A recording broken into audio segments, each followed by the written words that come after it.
Hey Waffle Gang, I do hope you're well. My name is Mark and today we're checking out some more Reddit stories, and if you do love a Reddit story, why not consider hitting that like, subscribe, maybe that notification bell too. And let's crack on with today's first story.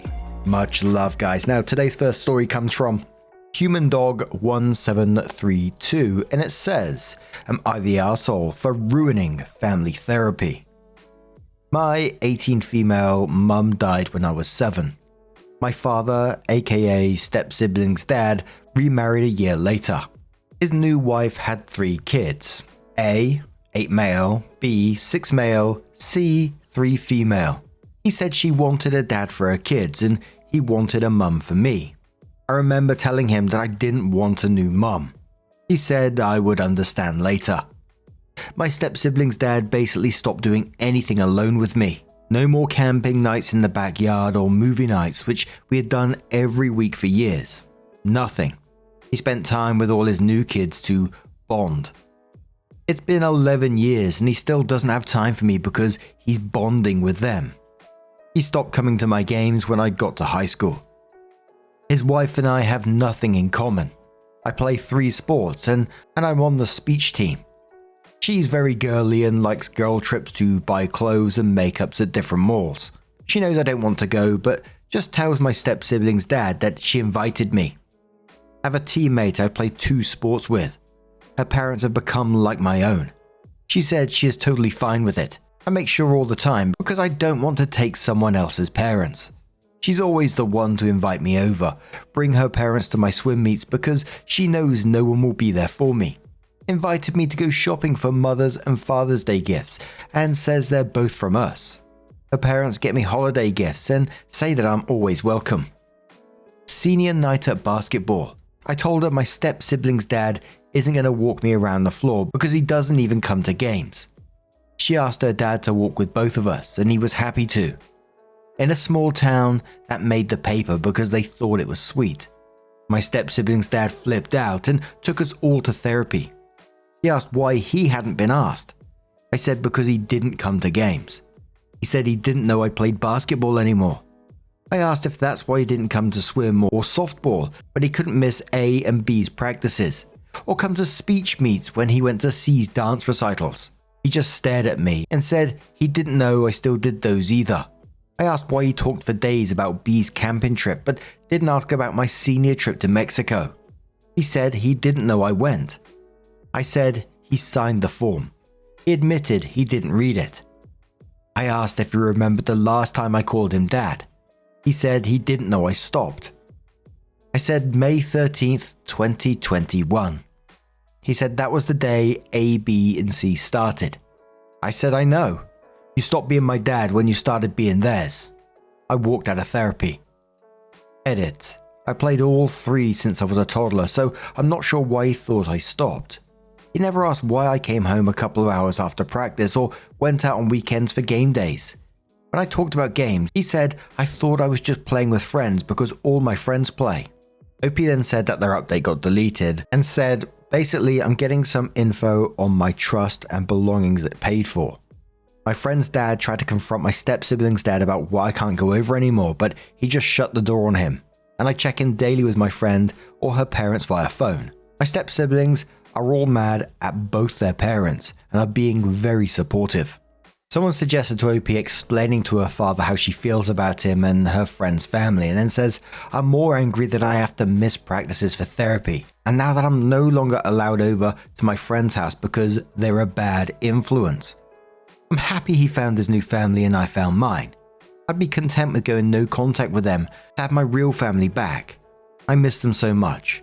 When I told him I felt like I lost my family, he cried and said he understood, then got mad and yelled at me when I told him I meant the family I had for the last few years, not him.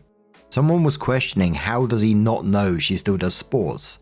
OP said I paid for the sports registration equipment out of the trust my mum left me. I just had to go to the bank and write out a request and the next day I'd pick up the money. He said if I wanted him there, I should have given a schedule. I told him that I don't understand why he would think I just stopped playing all the sports I had since I was a toddler, and that he didn't get schedules from my step-siblings. He got them himself. Then he just got mad and walked out. Someone questioned about how did her dad not know she went to Mexico, and how did OP get a passport without a parent? OP said, I had to have a form signed at the beginning of the year for numbers planning for the teacher. I was 17. I got my passport after my birthday before the trip and paid for it out of my mum's trust fund. He knew I went on a trip, but didn't know where to. Gee whiz. OP then says, I'll probably do an update soon, but basically I'm not allowed to go to my friend's house anymore, because he says her parents are a bad influence. He says I never told him anything about what I did, so he shouldn't be expected to know. His wife says she just wanted a dad for her kids and it isn't her fault, which is true. My step-siblings have been nice and said they thought he knew about my games and would be totally okay with him skipping theirs to come to my remaining games. They've been more mad at him than anything else and told him if he can't go to mine, then he doesn't need to go to theirs. And he said they were being brats, but they don't care. Currently, so far, you're not ruining family therapy. You're telling them exactly how you feel, which is the correct thing to do. He needs to know the truth, but he seems to not accept the truth. He wants to turn it all back around on you. He's missed your practices. Oh, that's probably a you problem because you didn't tell him, in his mind, of course. He didn't know about the Mexico trip. Oh, you didn't tell him again. Just totally shirking his responsibility as a parent. But OP came in with her update and says, update because a lot of people were worried about me not being able to get my things from my bio-father's house and going back to therapy. Turns out it's not even necessary. After my last post, my stepmother, SM, wanted us all to go to the lake house. That's her happy place, safe space and sanctuary. She says it's her answer to everything. Wants the boys out. She sends my bio-father and her sons to the lake house. Time with her daughter, lake house. Time alone, lake house by herself. She does photography there and she's right. It does look like a postcard. 2-story cabin style. They never took me for girls trips or boys trips, only when everyone went together. My step-siblings won't call bio-father dad anymore. My stepmother said, if he isn't their dad and she isn't my mum, why are they even married? Bio-father asked if she wanted a divorce and she said she didn't sign up for the drama. They argued and we went to hang out by the lake. We've been getting along great now against the parents, which I didn't see coming. Anyway, we went back to therapy yesterday and my stepsis brought up that they're getting divorced. Bio-father said, not if they can work it out in therapy. Therapist asked if it could be amicable because it's obvious they're cold to each other. Stepmother said her kids could see bio-father, but she would just want her place. He said that wasn't possible because it's actually mine because my mum had it before they were married and it's part of the prenup. Stepmother was livid and ugly cried, mad all the way home. They asked about the house we live in. Bio-father tried to get her out of the kitchen but she screamed and he admitted that my grandma gave it to my mum as a wedding gift before they were married. Turns out he won't let me move out because the house is actually mine since I turned 18. She said split the savings because they've been living way below their means. He told her that most of the savings / certificates of deposits were accounts set up for me by mum's parents. She's been crying in her room and says I'm selfish for not letting her have the lake house my great-grandpa built and gave it to my grandpa who gave it to my mum. Wild Black Hat says on the back of this, what in the world? So she never put a cent towards those and somehow never asked herself in all those years how the assets would be split in the event of a divorce? OP says I doubt she ever thought about divorce until last week. Everything kind of exploded. Since they don't have a prenup, she probably thought she got half of everything. OP came in with another update and said a lot of people have been asking about how things are going. Way more than I expected, so here we go. I'm about to leave for college. Yay! As of right now, my bio-father and his wife, for now, are still living in my house and paying rent. I got a lawyer and they suggested retroactive rent as well. This will only go back to my 18th birthday, and I officially own the house. My lawyer got me in touch with a good accountant that he uses for cases like this, who went over everything that is in my trust and savings with a person at the bank who oversaw giving me my allowances from my trust. My bio-father hadn't taken any money directly from my accounts because they were unavailable until I turned 18, except for the one I used for daily use. Even so, I'm not worried about those. I did learn more about the property that I own. This actually came out before the lawyer and accountant because my stepmother wanted some other property that's mine. There is a beach house she wanted and a small house that gets rented out, and the money goes to one of my accounts. She was furious she doesn't get either. She and my bio-father bicker, and honestly it's hilarious. Example, her, "Why didn't you ever tell me that none of the money was yours?" Bio-father replied, "If money was so important to you, why didn't you ever get a job?" Opie continues, "Also, I may get their cars because my bio-father had terrible credit and used my house to get a loan as collateral. Same with a boat. She's a lot madder than him. My step-siblings don't even speak to my bio-father anymore because they feel like he made them the bad guys. And I told them he didn't, and it wasn't their fault at all." Then there was a couple of questions from OP. Someone says, "Are you able to see your bestie and her family again?" OP says, "Yep, I visit with them a lot. There's really nothing he can do to stop me now. He can say that I can't take anything from the house, but since it's my house, that isn't a problem anymore." Condition Big says, "Maybe you should invite your friend and her family over for dinner. I'd love to hear about your father's reaction to that." OP says, "I don't live in the house anymore, so I don't eat dinner there either." I'm not sure if it's a worry or not, but it certainly popped into my head as a worry that he's taking out loans against your property for stuff that he wants. I think with the way that you've been treated, it's certainly time. I'm not sure how it actually all works, but to start putting some boundaries on your property, of course. But what do you guys make of this situation? Let us know your thoughts down in the comments below. And let's move on to another story. Now, our next story comes from Gemini Georgie, who says, "Me, 23 female, dating 26 male. He keeps making Game of Thrones themed negs towards me. Am I overreacting?" We are both Game of Thrones fans, and I love banter about it with Paul, who I've been dating for 2 months. I really like him and he is super sweet. However, his quotes are becoming really demeaning, and I feel like he is negging me. Am I overreacting? When we were at a friend's party, Paul said towards a group of mainly a few of my friends, Paul says about me, Sarah, in front of them. We have our differences, Sarah and I. She is braver, I am better looking. This was really embarrassing for me because I think some of them didn't get the reference, and now think the guy I'm dating doesn't think I'm that good looking. Another occasion we were making out, and Paul whispered in my ear in a silly voice, "You have less honor than a back alley whore." I got really angry because I didn't recognize that it was a quote from Game of Thrones. I just jumped up from the couch and he said, "Chill out, it's a Game of Thrones quote from such and such episode." I told him that I was really upset and I'm leaving his house now, and he just replied with, "I'm Sansa Stark of Winterfell. This is my home and you can't frighten me." That was it. It was like he had no remorse for what he had done and just thinks upsetting me is funny. I haven't answered his texts or calls since. It's been 2 days. Am I overreacting?